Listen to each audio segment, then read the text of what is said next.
Halo guys, welcome back to Drive Lounge. Kita hari ini lagi mau review salah satu mobil yang lagi rame ya saat ini ya dari Toyota. Namanya adalah Toyota Race. Toyota Race ini adalah salah satu mobil yang unik di market ini karena dia itu mini SUV dengan mesin turbo. Mesin turbonya pun lucu dengan hanya mesin 1000 cc. Nah ini juga di bawah harga 300 juta ini adalah salah satu mobil Toyota yang sebenarnya ada di Indonesia yang juga ada di Jepang nih. Cuman ya spek kita kemungkinan besar lebih rendah sih jujur daripada Jepang, tapi ya udahlah kita terima aja ya.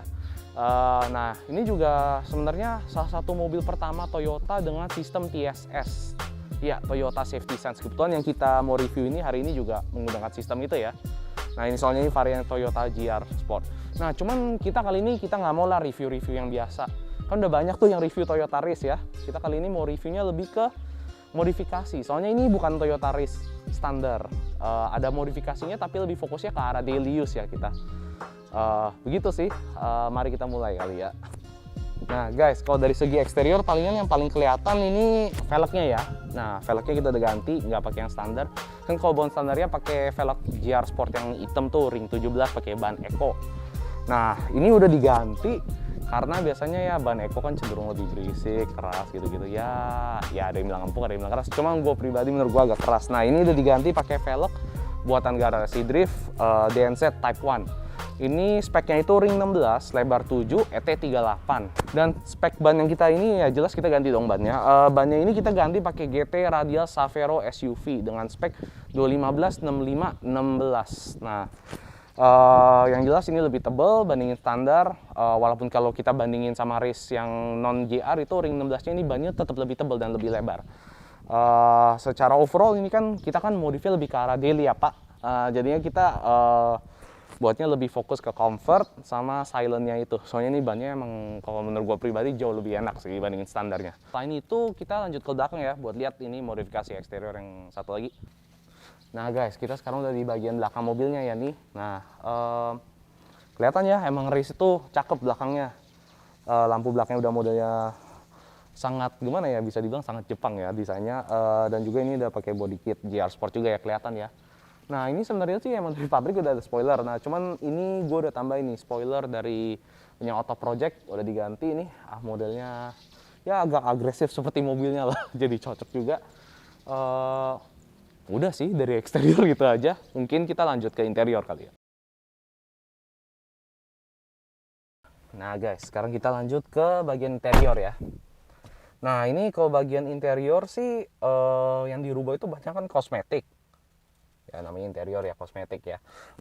Yang kita rubah ini yang kelihatan ini sebenarnya parts-parts dari Auto Project. Jadi kalau Race tuh banyak kan standarnya kan antara hitam yang matte atau enggak yang silver kan. Nah ini kita udah tambahin nih add-on parts nih, trim lah, plastik trim warna hitam gloss. Mulai dari pintu, bagian dekat-dekat handle sama tombol-tombol, fan AC udah dirubah juga nih pakai gloss black semua. Ini juga sampai bagian transmisi sama trim-trim sampingnya. Oh dan kalau selain add-on gitu sampai di belakangan itu juga ada yang ditambahin juga ini sih dari Auto Project juga, cup holder biar lebih convenient aja. Ya ini benar-benar konsepnya lebih ke daily use aja modifnya. Dan juga biar ini kan soalnya punya gue sebelum yang kan Race sebenarnya ada dua ya, ada sempat yang diupdate itu yang nggak kena recall. Ini yang kena recall sebenarnya.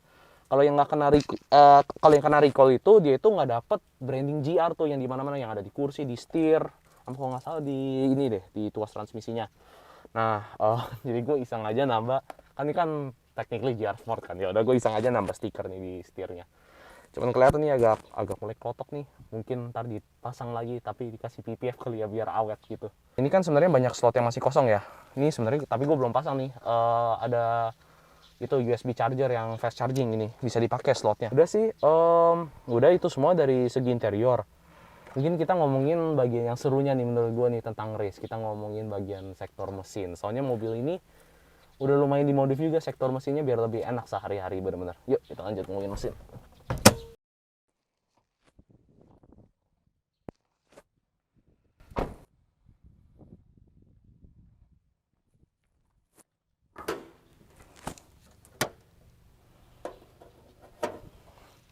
Nah, sekarang kita lagi mau ngomongin bagian sektor mesin nih guys. Kalau menurut gua, mobil daily itu tetap harus bertenaga dan enak ya. Tapi juga kita jangan modif sampai buat mobil daily-nya jadi boros. Itu akhirnya cari daily lagi sih. Nah, jadinya modifnya sih simple-simple aja nih. Kita mulai dari hal yang paling simple aja kali ya. Nah, ini filter udah diganti. Nah, pasti filternya ganti replacement filter kan. Pasti orang pikir, oh lu beli replacement filter, pasti yang buat Toyota Race dong. Atau apa ya, partnya apa buat Toyota Race kan. Ini bukan, ini replacement filternya punya Nissan March atau Juke.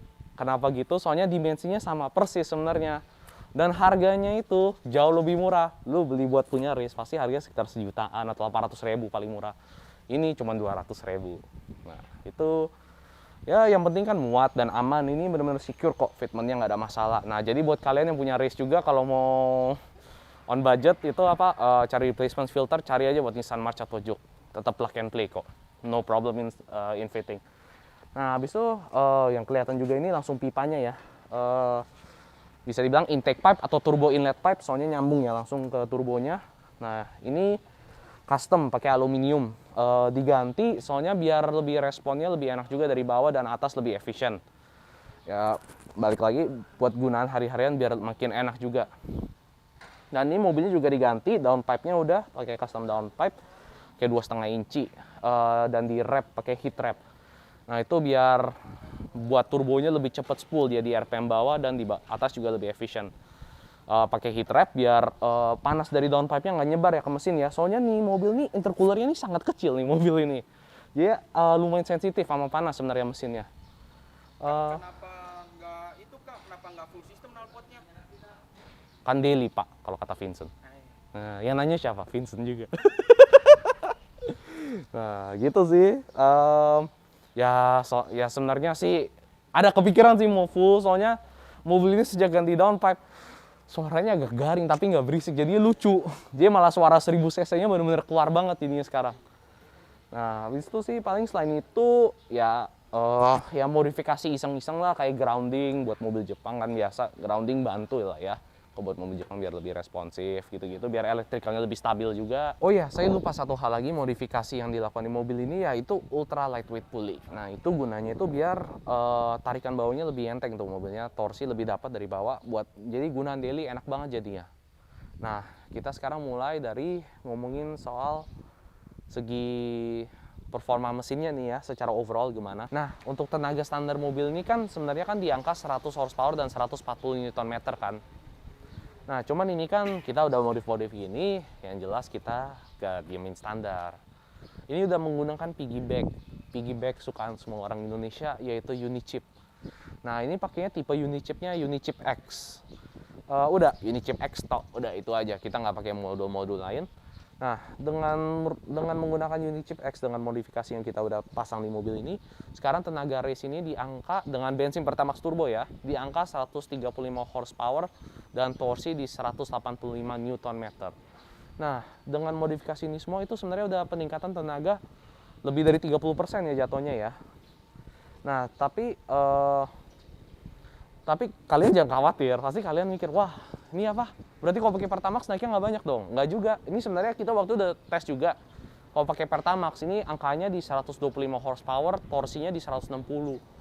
Nah, sebenarnya tuh, itu aja peningkatannya udah sekitar 25% jatuhnya, itu udah signifikan juga. Dan kenapa tetap ada map Pertamax Turbo? Ya sebenarnya sih ya biar seru aja, biar seru. Dan sebenarnya buat modifikasi ini semua, sebenarnya harganya sangat terjangkau guys. Tebak, dengan modifikasi ini semua dengan tenaga bisa 135 horsepower itu cukup keluarin modal sebenarnya sekitar 10-15 juta. Dan kalau mau gue jujur, nggak semua modifikasi yang di mesin ini perlu sebenarnya. Kalau biar bisa nyampe angka segitu, sebenarnya kalau mau gue jujur bener-bener cukup Unichipnya aja. Cuman ya kan gue maunya kan parts-parts ini membantu buat kegunaan hariannya, itu yang penting dapat torsi di awal dan lebih efisien mobilnya. Dan secara nggak langsung semua modifikasi yang digunakan di mobil ini membuat mobilnya lebih efisien sehingga lebih enak dinyetir dan lebih irit. Nah, makanya pasti kalian juga mikir, wah modif-modif gini pasti mobil makin boros nih. Nggak juga sih. Ini aja gua fuel consumption-nya rata-rata dapatnya 14 km per liter. Nah, itu udah campur penggunaan di tol dan jalan biasa. Kalau bandingin standar sih sebenarnya, kalau gue waktu itu standar pribadi dapatnya rata-rata 12 atau 13 km per liter ya. Kalau ini sekitar 13-14 ya, bisa dibilang naik 1 km per liter lah bandingin standarnya. Nah guys, ya secara kesimpulan, dengan mobil di bawah harga 300 juta ini, kalian bisa tetap modif dengan fun dan juga tetap comfort ya. Dengan modifikasi budget yang ya bisa dibilang sekitar 10-15 juta, selain velg DLL ya, itu kalian udah bisa mendapati mobil yang bisa mendapat tenaga yang meningkat lebih dari 30%. Nah inilah sebuah Toyota Race yang kita bisa bilang mobil daily yang fun dan comfort to drive ya. That's it from Diet Lounge. Jangan lupa komen, share, like, dan subscribe ya on our channel. That's all guys. See you on the next video.